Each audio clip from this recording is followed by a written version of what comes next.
नमस्कार दोस्तों, स्वागत है आपका आपके चैनल शर्फ स्पीक में। दोस्तों, आज हम बात करेंगे अष्टवक्र टेढ़े शरीर वाला सीधा ज्ञान। जी हाँ, सोचिए एक ऐसा बच्चा जिसका शरीर 8 जगह से टेढ़ा हो, लोग उसका मजाक उड़ाते हों, नाम रखते टेढ़ा अपूर्ण, पर वही बच्चा एक दिन बन गया उस युग का सबसे महान ऋषि। उसका नाम था अष्टवक्र। उनकी कहानी सिर्फ शरीर की नहीं, आत्मा की सुंदरता की कहानी है। जी हाँ, पहली बात करेंगे हम उनके जन्म और टेढ़े शरीर पर। अष्टवक्र ऋषि का जन्म कोहड़ी ऋषि और सुजाता के घर हुआ। कहा जाता है कि जब सुजाता गर्भवती थी तब कोहड़ ऋषि वेदों का पाठ करते समय एक मंत्र गलत पढ़ते थे। गर्भ में मौजूद अष्टवक्रा ने ही उस गलती को सुधारा। कोहाड़ ऋषि को बहुत बुरा लगा और उन्होंने गुस्से में श्राप दे दिया, जैसे तू मुझे टेढ़ा समझता है, तेरा शरीर जन्मते ही 8 जगह से टेढ़ा होगा। यहीं से नाम पड़ा अष्टावक्र, मतलब 8 जगह से टेढ़ा। लोग उनके शरीर को देखकर उनका मजाक उड़ाते, अपमान करते, लेकिन उनकी आंखों में जो चमक थी वह अपार ज्ञान की थी।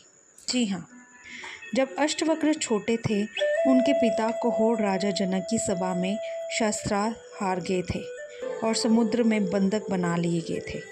अष्टवक्र ने ठान लिया कि वे अपने पिता की मुक्ति के लिए स्वयं जनक की सभा में जाएंगे।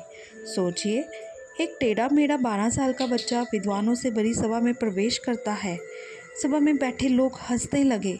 अष्टवक्र मुस्कुराए और बोले, महाराज, यहाँ तो मुझे ज्ञानी दिखते ही नहीं, क्योंकि आप सब मेरे शरीर को देख रहे हैं, आत्मा को नहीं। आत्मा ना टेढ़ी होती है ना सीधी, वह शुद्ध, अजर और अमर है। सभा में सन्नाटा छा गया। राजा जनक ने उस बालक के ज्ञान को पहचाना और उन्हें अपना गुरु मान लिया। जी हाँ दोस्तों, अब मैं बात करूँगी अष्टवक्र गीता, यानी कि जो क्या हमें ज्ञान देती है, आत्मा का परम रहस्य क्या है, वो क्या समझाते हैं। अष्टवक्र और राजा जनक के संवाद ही बने अष्टवक्र गीता।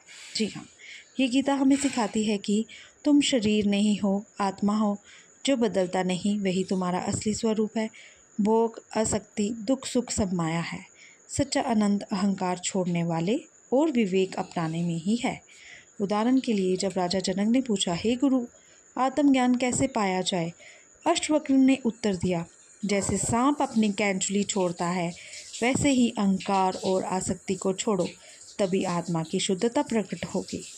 जी हाँ, तो दोस्तों, अष्टवक्र की कहानी हमें सिखाती है कि समाज की हंसी से बड़ा आत्मा का ज्ञान है। टेढ़ा शरीर हो सकता है, पर मन और विवेक सीधा होने चाहिए। जो खुद को आत्मा के स्तर पर जान लेता है, उसके लिए कोई दुख, अपमान मायने नहीं रखता। जी हाँ, याद रखिए, आत्मा पर हंसी नहीं उड़ाई जा सकती। शरीर टेढ़ा हो गया या सीधा, ज्ञान ही आपको महान बनाता है। यही अष्टवक्र ऋषि की अमर शिक्षा है।